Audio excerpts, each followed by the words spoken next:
Ojalá, ilusión compartida, deseo vivo, esperanza que convoca voluntades. Mejor aún, compromiso, asumir ideas, desafíos y ayudar a pensar. Ojalá también es tarea nuestra y suya, convertir ilusión en realidad de bienestar. Con ustedes, despuntando el día, ojalá. Los desafíos para transformar el modelo económico son enormes. Ingentes recursos económicos y humanos serán necesarios para impulsar políticas públicas que provean bienestar a las familias dominicanas y prosperidad a sus negocios. Pedro Luis Castellanos, experto en políticas públicas y sociales, nos plantea cómo lograrlo. Alianzas para avanzar es nuestro tema de esta noche. A todos ustedes, gracias por acompañarnos. Bienvenidos y bienvenidas a Ojalá. Hola, muy buenas noches a todos y a todas. Sean ustedes bienvenidos y bienvenidas a Ojalá.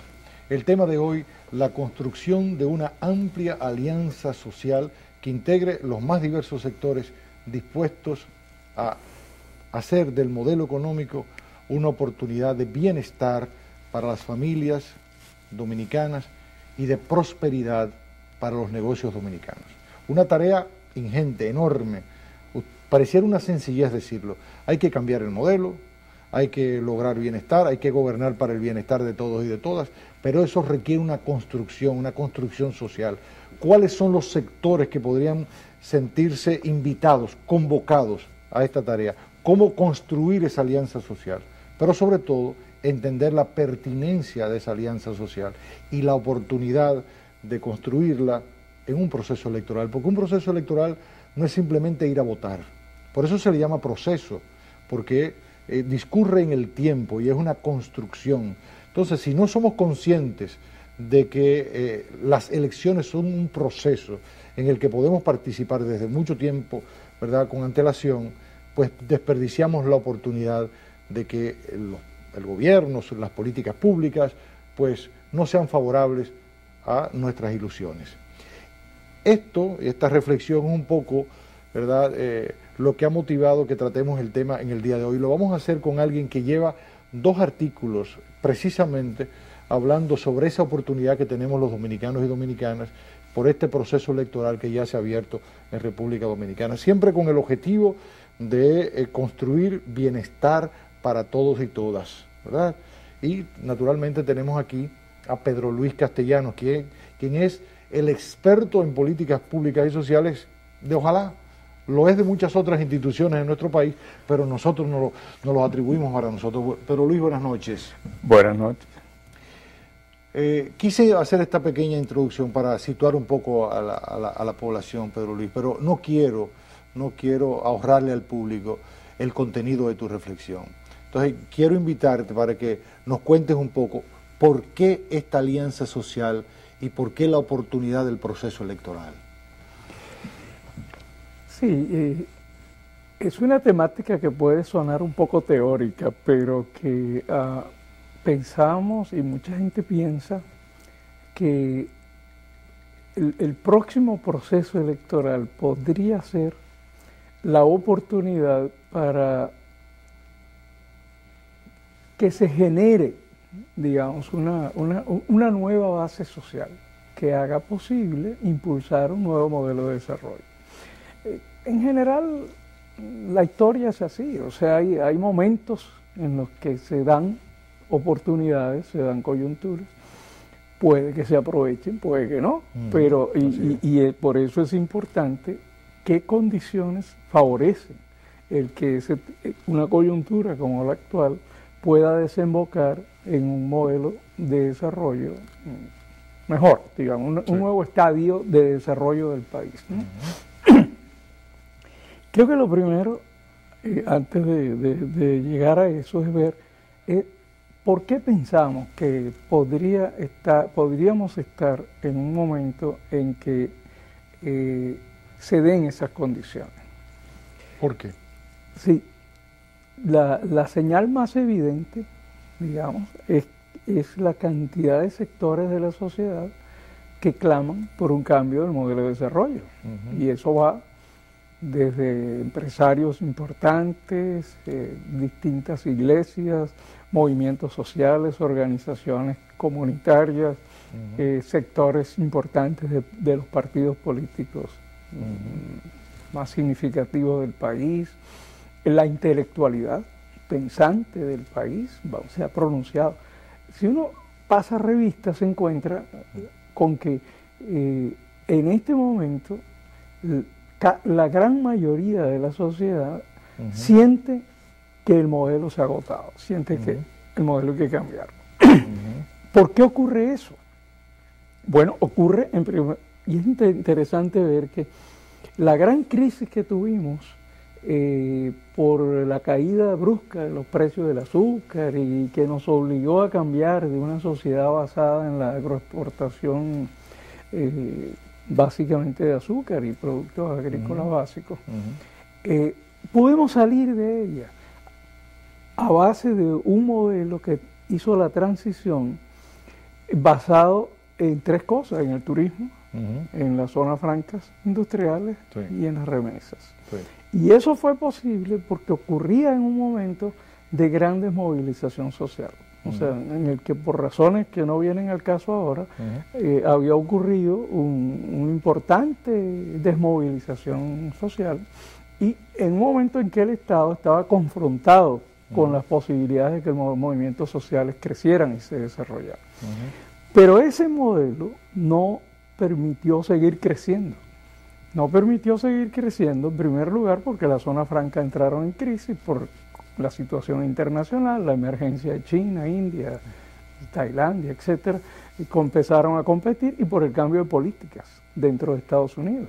Entonces, no es que quiebran la zona franca, pero no dejan de ser el motor para seguir creciendo. Y el turismo sigue creciendo, pero ya no al ritmo que permitiera sustentar el grueso del crecimiento económico. Y sigue teniendo la característica de enclave. Y es un turismo, a eso voy, las deformaciones que se dieron cuando el modelo pasó a ser el actual. Y las remesas entran en crisis por la crisis económica mundial. Entonces, lentamente el modelo se fue deslizando hacia adoptar lo que predominaba en ese momento en el mundo, a final de los 90 y luego en el comienzo del actual siglo, que fueron las recetas neoliberales. Y en esencia esas recetas neoliberales implican una reducción significativa de las políticas sociales, un cambio de las políticas sociales, digamos, de protección tradicional, a políticas focalizadas, temporales, la mayoría de las veces financiadas con préstamos, etcétera, y que no tanto buscan el desarrollo social, sino el mantener a la gente que está en peores condiciones, porque la premisa es que eso es temporal. Lo que la economía crezca va a hacer que crezca todos los demás. Y las políticas económicas que forman parte de ese nuevo modelo van concentrándose en prácticamente dos sectores de la economía, que pasan a ser los que dinamizaron el crecimiento económico de los últimos años. El capital financiero, o sea, intermediación financiera, el sistema bancario, financiero, la intermediación financiera en general y la importación de bienes de consumo. Consecuencia de esto, el sector financiero fue deformándose, por un lado, orientándose hacia favorecer y financiar la importación y no la exportación, ni la producción nacional, y además fue deformándose hacia financiar el consumo. Por eso es que mucha gente lo dice, aquí es más fácil conseguir un préstamo para comprar una jipeta de lujo que para montar una pequeña empresa, por ejemplo. Porque no, o financiar un proyecto agroindustrial.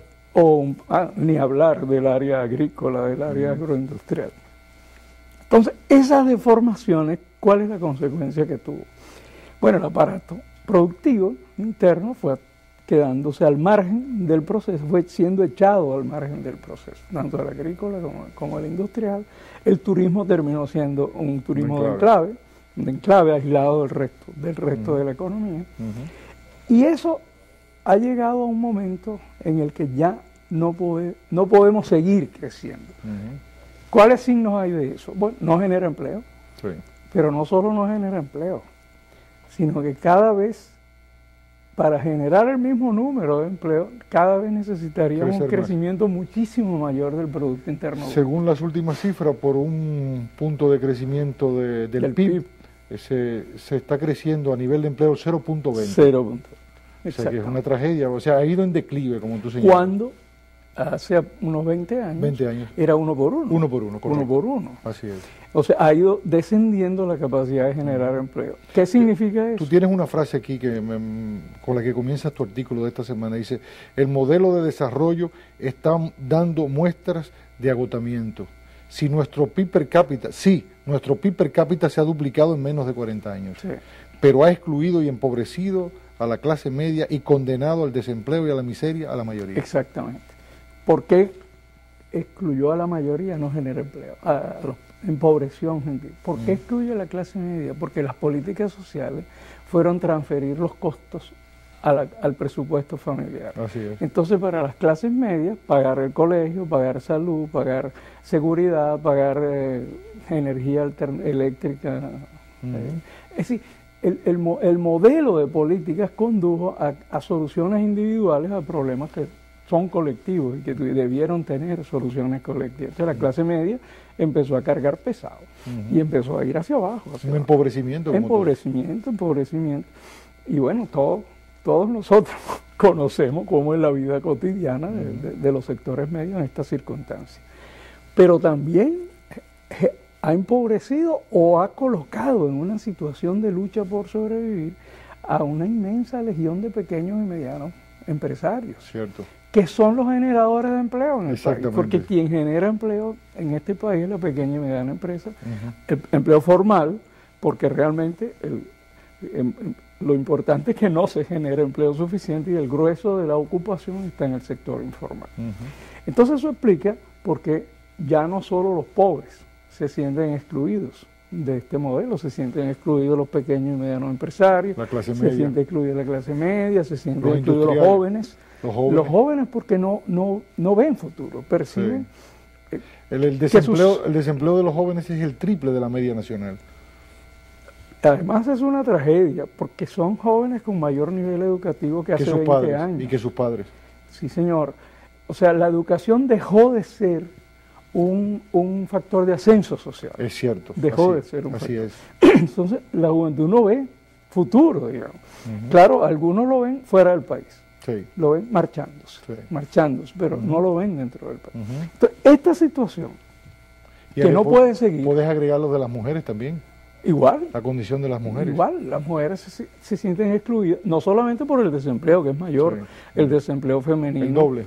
Que el masculino, es el doble, sino porque los salarios son menores, sí, pero además porque van cargando pesado, con doble y triple jornada, para poder reducir, digamos, o defenderse de la elevación del costo cotidiano de su familia, sobre todo las de clase media. Porque a nivel de los más empobrecidos hay nexos mayores de solidaridad que permiten sobrellevar un poco esa cotidianidad dura, pero los sectores medios suelen tener menos esos nexos solidarios. Sí. Bueno, más fragmentación. Tú decías entonces, te detuviste ahí en la clase media y hablabas también entonces que el modelo excluye de ahí hacia abajo, pero también más hacia arriba. Más hacia arriba, excluye también a los empresarios, a la mayoría de los empresarios. Es muy notorio en el caso de los pequeños y medianos empresarios, porque no tienen acceso a crédito, lo que decíamos, no tienen, sus mercados son cada vez más competidos por importaciones en condiciones que son muy favorables, porque la importación de bienes de consumo sí tiene créditos preferenciales en condiciones. Bueno, una jipeta se compra con el crédito al 9%. Y sacar un crédito para sembrar, tú consigues a 18 a 21%. O sea, el crédito preferencial está del lado de la importación. Consecuencia, el productor industrial no puede cargar, está cargando pesado. Incluso no solo los pequeños y medianos, incluso algunos grandes empresarios. Entonces, ¿cuál es el drama? Que eso ha llegado a un punto en el cual ya no podemos seguir creciendo con ese modelo, porque la productividad y la competitividad sistémica va decayendo progresivamente y vamos perdiendo nuestro mercado, nuestra capacidad de competir, incluso con economías que uno no entiende cómo pueden competir competir con nosotros, economías mucho más pequeñas, con menos desarrollo, como Centroamérica, por ejemplo. Ni qué hablar en el mercado norteamericano, donde estamos compitiendo, bueno, con la India, con China, con países que tienen un desarrollo mayor. Entonces, ya no podemos. Este modelo está hay muchas evidencias de que el modelo está llegando a un punto en que si seguimos por ahí podríamos llegar a una crisis irreversible. Y eso lo siente la población, algunos más conscientes que otros, pero se siente. La gente, independientemente de que lo comprenda, lo siente de una u otra manera, lo siente cuando le suben el colegio de los muchachos todos los años, lo siente cuando cada vez que va a comprar algo encuentra que tiene dificultades, lo siente cuando ve que es más barato comprar algunas cosas importadas en el supermercado que las producidas en el país, lo siente cuando no consigue empleo, lo siente cuando es un egresado universitario y no tiene oportunidades, etcétera, etcétera.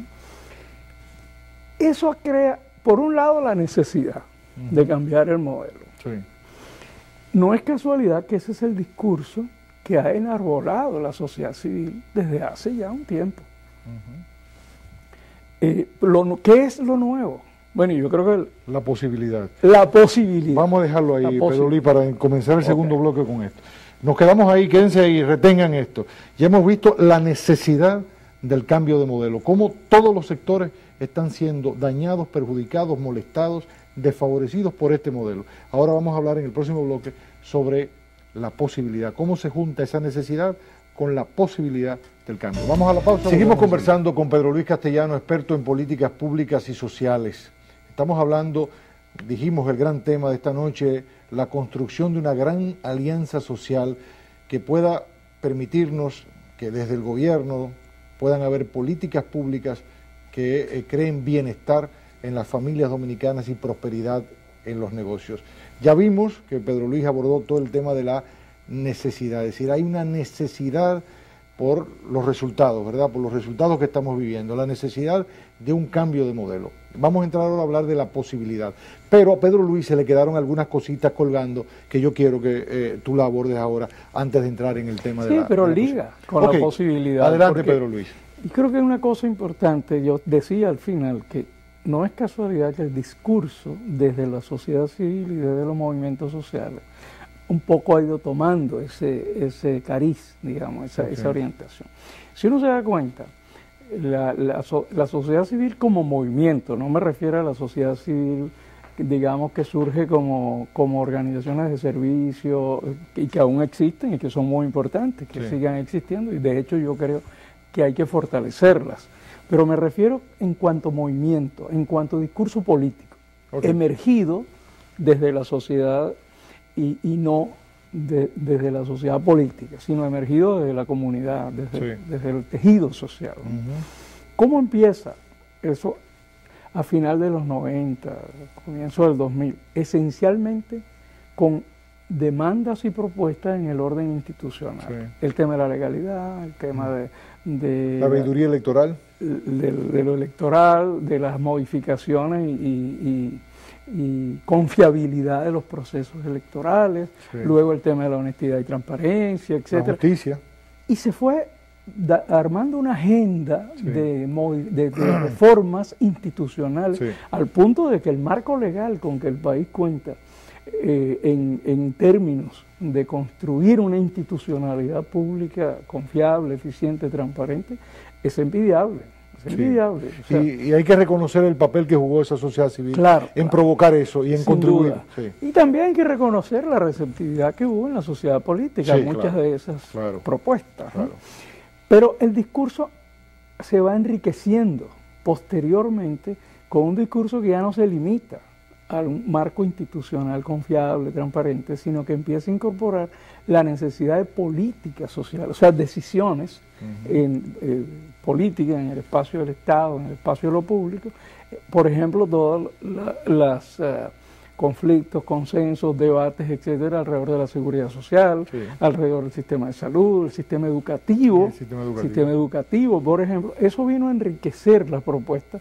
Significa que la ciudadanía fue tomando conciencia de que no basta tener una institucionalidad pública legalmente bien armada, sino que es necesario que las decisiones de ese estamento público sean decisiones que respondan a los intereses de la mayoría. Entonces empieza a luchar por las decisiones políticas, primero por las sociales, educación, salud, seguridad social, etcétera. Luego ese discurso se enriquece con otro polo, que son las políticas económicas, que es un poco el momento en el que estamos. La gente demanda un cambio del modelo económico, demanda un cambio.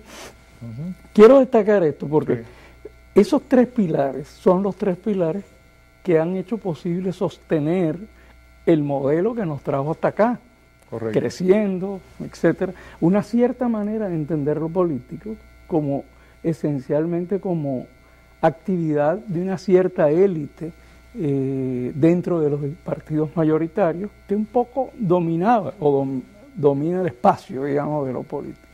Ya no es así. Han emergido nuevos actores. Hoy en día la sociedad civil es un actor político importante. Ya no puede entenderse lo político solo como la actividad de los partidos, ni siquiera y menos aún, como la actividad de los equipos directivos de los partidos.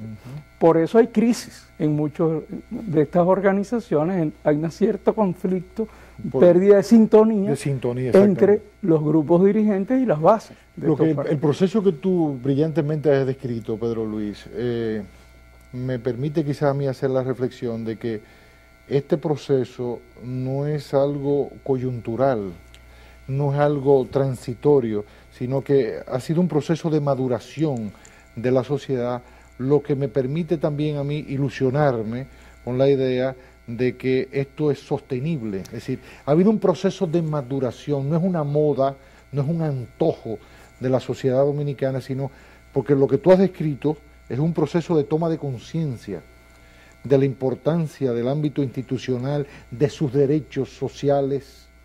Y luego el entender que eso tiene que ver con la política económica. La política económica, correcto. Entonces, es un proceso de maduración de la ciudadanía como actor político. Exactamente. O sea, como ciudadanía activa. Yo creo que el ejemplo del 4% es muy visible, digamos, de que no estamos en la misma sociedad que hace 20 años. No, y el tema ecológico con lo de la cementera. Claro. Y podríamos mencionar otros ejemplos, pero creo que la idea básica es nuestra sociedad hoy no es la misma sociedad hace 20 años. Así es. Ha madurado. Todavía hay muchas debilidades. Recordemos que hasta hace unos pocos años, perdona que te interrumpa, Pedro Luis, lo que uno recibía en los noticieros eran reclamos de fundamental y únicamente construcción de aceras y contenes en las comunidades. Claro, y eso sigue existiendo. Sigue, pero el peso, por ejemplo, de la lucha por el 4%. Exactamente. Eso me parece muy importante destacarlo. Cómo lentamente han ido vinculándose, porque no es que desaparecen las demandas locales, particulares, porque en esencia la sociedad civil se politiza a través de las demandas particulares. Cada barrio lucha por sus reivindicaciones, cada sindicato, etcétera. Pero en ese camino es que ha ido descubriendo. Por un lado, descubriendo que sus derechos tienen que ver con decisiones a nivel de Estado, o sea, políticas. Por el otro lado, viendo que hay una conexión entre las políticas sociales y las políticas económicas y la institucionalidad de lo público. El hecho es que ha ido emergiendo como un actor político, y yo quiero destacar esto porque esto plantea una responsabilidad al liderazgo político nacional. La necesidad de entender que nuestro país es un país mucho más maduro como sociedad que hace 20 años, y que la política hoy no es la misma política de hace 20. Entonces el clientelismo hoy, que sigue existiendo, yo soy de los que cree que el clientelismo es como un cáncer para la democracia, porque degrada tanto al líder como al que lo hace, como al que lo recibe, como al ciudadano que lo recibe. El clientelismo va perdiendo espacio. Por supuesto que todavía tiene mucho espacio, porque las cosas no mueren espontáneamente, y ahí viene el tema de la oportunidad. Hay momentos. Eso que tú planteas, Pedro Luis, está convocando a los partidos políticos en este proceso electoral, a sus candidatos, también a ser receptivos, ¿verdad? A entrar en sintonía con una ciudadanía activa que ya es más consciente de sus derechos también, ¿no? Y que ya no le demanda dame un una tabla. No solo le demanda, o dame una funda de cemento, o dame, no, está demandando cuál es tu programa. Exactamente. O sea, cuáles van a ser tus políticas sociales, cuáles son tus políticas económicas. Pero más que eso está demandando, yo quiero participar. Sí. Yo quiero ser actor. O sea, yo no quiero solo que me ofrezcan. Yo quiero ser una parte de ese proceso. Y ahí creo que está el punto de la oportunidad. Bueno, déjame decir, para un sociólogo todo esto se resumiría muy fácilmente. Diría, hay una crisis de hegemonía. Sí. Es una crisis de hegemonía. Eso es lo que en sociología llamaría una crisis de hegemonía. Pero eso es un lenguaje técnico. Sí. La descripción típica de un momento de crisis de hegemonía es que es un periodo de transición. Periodo de transición, aunque no sepamos exactamente hacia dónde, sí sabemos de dónde venimos. Exactamente. Y son momentos en los que, como algunos teóricos de la transición y de las crisis hegemónicas decían, son momentos en los cuales lo que está muriendo no ha terminado de morir. Sí. Y lo que están haciendo no ha terminado de nacer. Entonces es fácil equivocarse, a veces no está claro si estamos asumiendo lo que debería morir o si estamos asumiendo lo que debería nacer, y hay cierta confusión. Ahí viene la responsabilidad del liderazgo político. El liderazgo político tiene la responsabilidad de marcar rumbos. Claro. Es decir, bueno, yo creo que hay que ir por aquí. Creo que este es el modelo hacia el cual hay que ir. Y convocar a la ciudadanía y movilizar a las fuerzas de la sociedad, concitar el entusiasmo, digamos, de la sociedad alrededor de esas propuestas, digamos, de hacia dónde debe ir. Claro que como no todo se ha muerto y no todo nace, sigue habiendo un auditorio para la política tradicional, obviamente, pero eso es lo que está muriendo. Eso no es lo que están haciendo. Y es puede haber un liderazgo político que le interesa reforzar y fortalecer eso que está muriendo, el clientelismo, los dimes y diretes, las prácticas de mañosería política, los engaños, trampear las elecciones internas o externas. Eso es lo que está muriendo. Lo que uno espera del liderazgo político es que se monte en el caballo de lo que están haciendo, que jalone la sociedad, que no se ponga en la retaguardia de la sociedad, que asuma su responsabilidad, de ir adelante, de llamar, de mostrar caminos, rumbos, etc. ¿Qué nos falta? ¿Qué nos falta? Nos falta que en la sociedad todavía hay mucha desconfianza. En lo público. Hacia los liderazgos políticos y hacia lo público. La gente siente que no necesariamente lo que se dice es lo que se hace. Y ahí hay una responsabilidad que corresponde a la sociedad civil, entonces. Si eso es lo que hemos planteado como discurso, si eso es lo que hemos estado demandando como política, entonces lo que tenemos que hacer es sentarnos con el liderazgo político. Claro. O sea, no nos sirve ya, así como creo que en la sociedad política tienen que ir ocurriendo cambios, creo que en la sociedad civil también. No nos sirve ya la posición de aquí estamos nosotros y allá están ustedes. Claro. Y nosotros le demandamos o los denunciamos, o les proponemos, y si no lo aceptan los denunciamos. No. Necesitamos también en las organizaciones de la sociedad civil avanzar a decir, vamos a sentarnos juntos cuál es el país que queremos. Exactamente. Y cuál es el papel de ustedes y cuál es el papel nuestro. Y cómo juntos podemos construir ese país que estamos necesitando y que hoy es posible. Eso es lo que... También la gente necesita esto último que tú decías, porque tú hablabas de lo que se muere y lo que están haciendo, lo que se está muriendo y lo que podría estar en gestación, ¿no? Pero también la gente lo ve como mudanza, es decir, un poco aquella realidad de la gente en los barrios que dicen, yo estoy aquí, yo no me muevo de aquí del barrio, me van a desalojar si no es a un apartamento nuevo, es decir, es esa confianza de que el cambio es posible y que no me voy a quedar en el aire. De que no me van a dejar colgando. No me voy a dejar colgando. Quiero pedir tu permiso, Pedro Luis, continuamos esta reflexión después de la pausa. Ustedes no se muevan porque fíjense qué interesante cómo va todo esto. Y al final vamos a concluir y y usted esté pendiente porque seguramente usted tiene la sensibilidad social, quizá usted pertenezca a una junta de vecinos, una asociación de amas de casa, alguna organización no gubernamental, y este debate y estas sugerencias, estos planteamientos y reflexiones que hace Pedro Luis Castellano puede ser útil para usted iniciar un debate, una reflexión dentro de su propia organización. Vamos a la pausa y volvemos. De regreso seguimos conversando con Pedro Luis Castellano, experto en políticas públicas y sociales. Ya vieron ustedes cómo hemos llegado a este punto. Pedro Luis, yo no quisiera a veces ni interrumpirte, la gente dirá, pero Roberto no le hace ni siquiera preguntas, lo que pasa es que hay un poco de fascinación en todo esto, ¿no? Y además no quiero interrumpirte y que alguien me diga, pero deja de interrumpirlo, déjalo que hable. Adelante, Pedro Luis. No, yo creo que la idea, entonces, hay una idea que hemos dicho, hay una oportunidad. Sí. O sea, el próximo proceso electoral es una oportunidad. ¿Cómo aprovecharla, Pedro Luis? ¿Cómo aprovechar? Sí. Yo quisiera verlo. ¿Y quiénes la pueden aprovechar? Yo quisiera verlo desde el lado de la sociedad civil, okay. O sea, ahora, ¿no? En este momento. En primer lugar, las organizaciones de la población empobrecida. O sea, necesitamos avanzar en ese nivel, en que la ciudadanía, ese proceso de maduración política, le lleve a entender que esos tres pilares son necesarios manejarlo al mismo tiempo. Sí. ¿Por qué no tengo calle?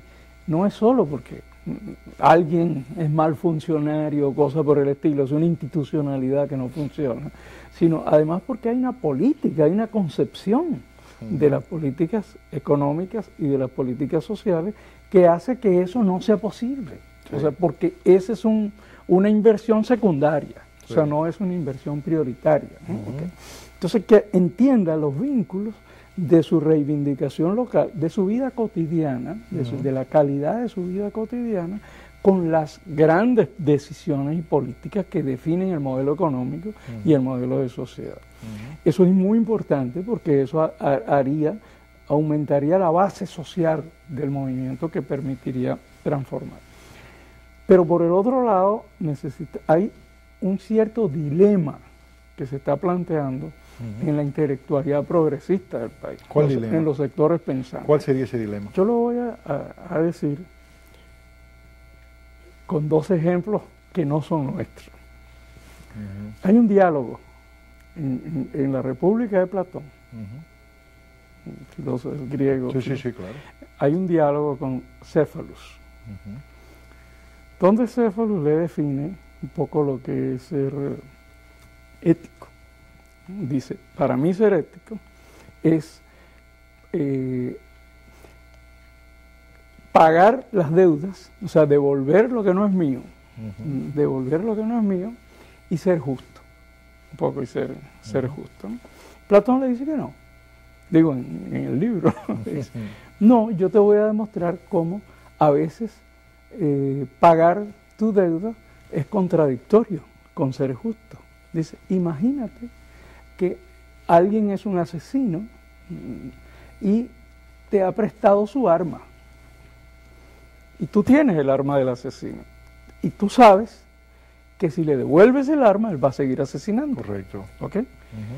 Pero también sabes que si no se lo devuelve, tú estás rompiendo tu concepción ética de que ser ético es devolver, pagar tu deuda, devolver lo que estás haciendo. Es decir, eso después lo voy a hacer un salto grande, pero Sartre a eso le llama un dilema. Un dilema, ¿no?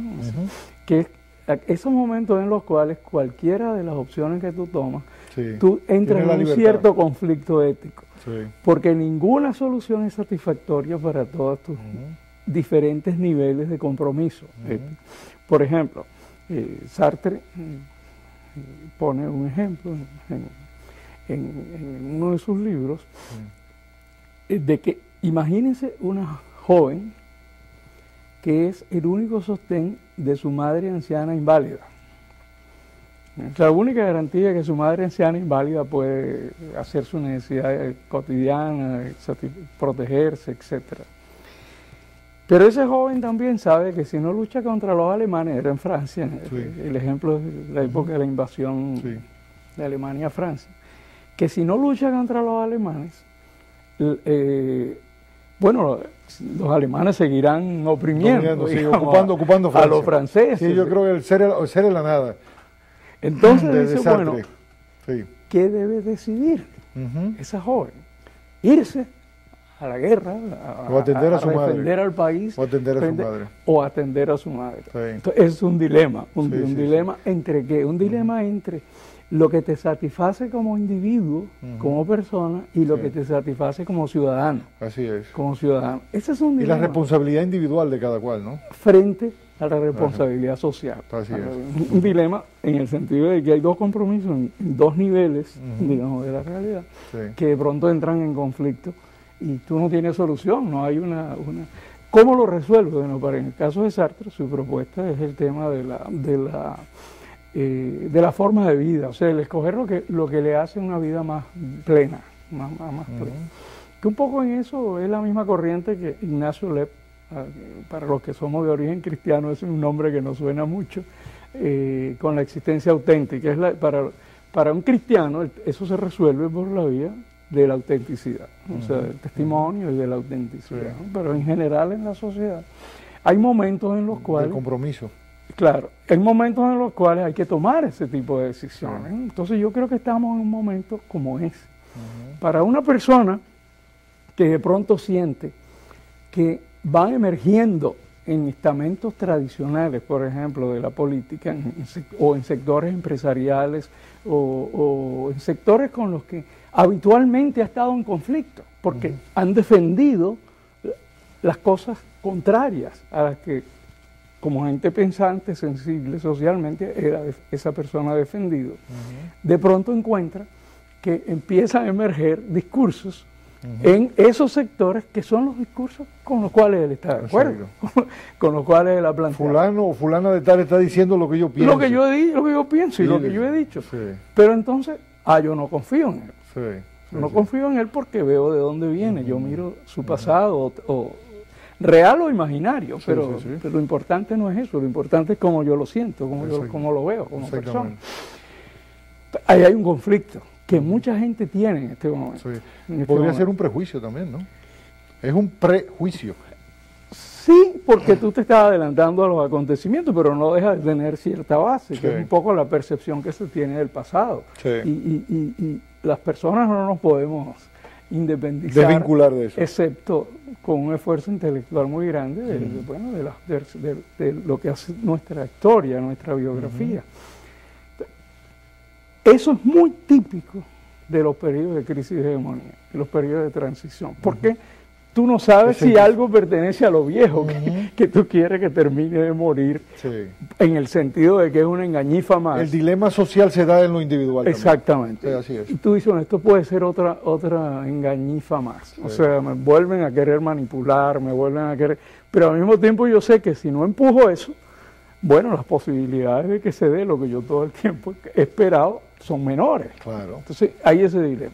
El temor de ensuciarse, el temor de que lo manipulen. El temor. Bueno, eso no sirve mucho en este tipo de coyunturas. Hay que tomar riesgos, no hay otra. O sea, ahora, ¿cómo garantizar?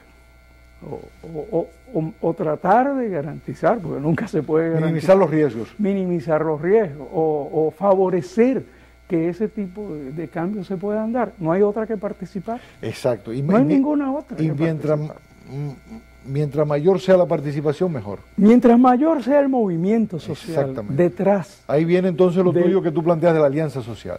Mientras más amplia, la alianza social. Mientras más amplia. Y no debería ser entendida la idea de alianza social como un entendimiento tradicional entre partidos o grupos directivos de partidos.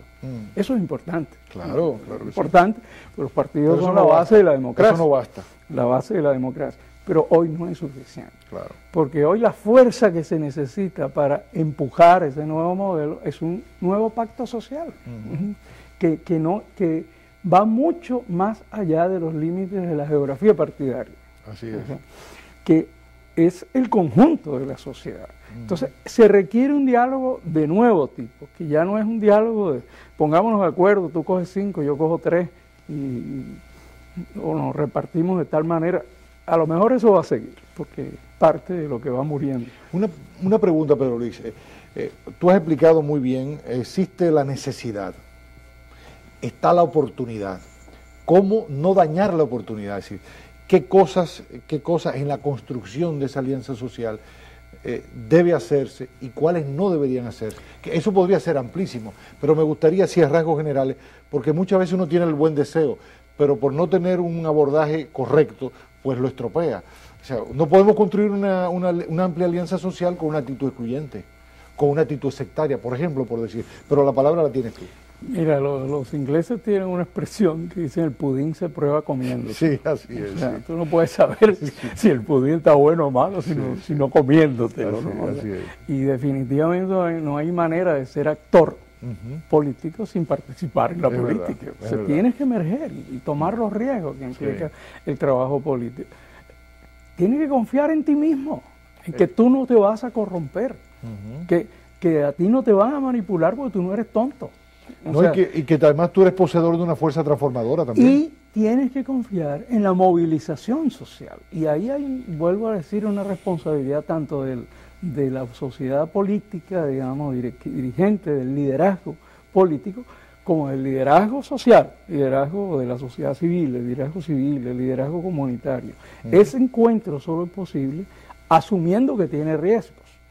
Y que será más fuerte de un lado, más fuerte del otro, dependiendo de dónde se dé más movilización. Mientras más movilización social se dé alrededor de la idea de un programa mínimo que implique un nuevo pacto social, un cambio de las políticas económicas hacia una economía que genere más empleo, que ponga el aparato productivo como el centro de las políticas económicas, que promueva la economía solidaria, que articule el turismo con el resto de la economía, políticas sociales que por Dios hagan llegar servicios públicos de calidad a toda la población, y para que no tengamos que seguirlo pagando esta tragedia que el cardenal se acaba de referir.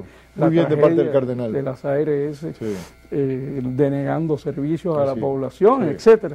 O sea, son decisiones que hay que tomar, son decisiones públicas, de políticas públicas. Entonces, eso, mientras más movilización de la sociedad haya detrás de ese programa, digamos, de un Estado distinto, no clientelar, un Estado eficiente, un Estado de servicio público, un Estado conductor, no un Estado autoritario, un Estado conductor estratégico, digamos, del desarrollo. Sí, porque tú has planteado en otras ocasiones que también se necesita un nuevo Estado, claro, no es simplemente un nuevo modelo económico. Claro. Pero eso no sale de la noche a la mañana. Así es. Todo eso requiere procesos de transición y tiempos que no son los tiempos interelectorales. Requiere tiempos que son casi tiempos generacionales. Entonces, esos tiempos generacionales requieren una alianza social que le sustente y que de alguna manera haga posible que más allá de los periodos electorales se pueda sostener una cierta direccionalidad para que emerja esa nueva. ¿Qué cosas tenemos que cuidar? Bueno, yo creo que hay que entender que todo proceso social es intrínsecamente contradictorio. O sea, no se construye fuerzas sociales como se construye una iglesia. Claro. O sea, son diferentes. O sea, no es un movimiento social, no es una organización de los más puros. Claro, es una organización de los que comparten un programa. Así es un movimiento de los que comparten un programa. Y los que comparten un programa, ahí hay de todo. Hay de todo, así hay es. de todo, los que comparten ese programa. Y además siempre hay que tener abierta la posibilidad de que la gente cambie. O sea, Judas pudo ser en un momento dado de una manera y después ser de otra. O como me decía alguien, tampoco te lleves de que mira con quién anda y te diré quién eres, porque...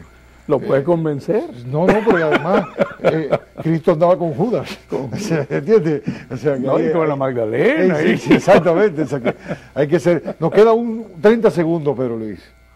Bueno, yo diría que tal vez aprovechar para reforzar lo principal del mensaje. O sea, es muy probable, todo parecería indicar que estamos llegando a un punto de quiebre del modelo. O sea, que el modelo se va a agotar, ya se ha agotado, no nos da más, entonces hay que cambiar el modelo.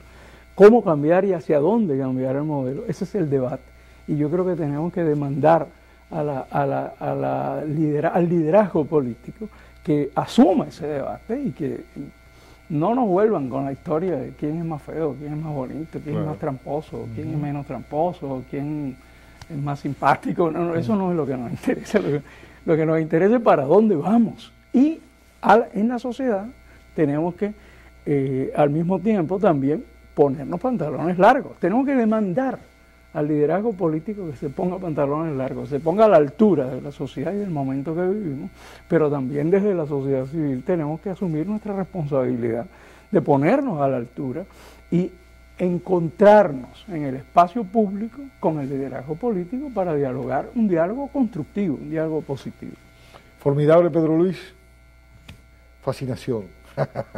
Muy bien, no, te agradezco estas explicaciones porque definitivamente es otra manera de mirar los procesos electorales. Mucha gente lo que cree es que lo que prevalece es la voluntad de un candidato y se olvida de que hay todas unas fuerzas sociales que están ahí a la espera, ¿no? y que pueden actuar. La ventaja, como tú decías, es que se ha juntado la necesidad con la oportunidad. O sea que estamos viviendo un gran momento para la República Dominicana, porque no siempre la historia coincide una cosa con la otra. Y en el caso de República Dominicana, como tú brillantemente has explicado, hay esa coincidencia. De manera que buenos tiempos nos esperan por delante, ¿no? Muchísimas gracias. Dios quiere. ¿Eh? Dios quiere. Dios quiere, así es.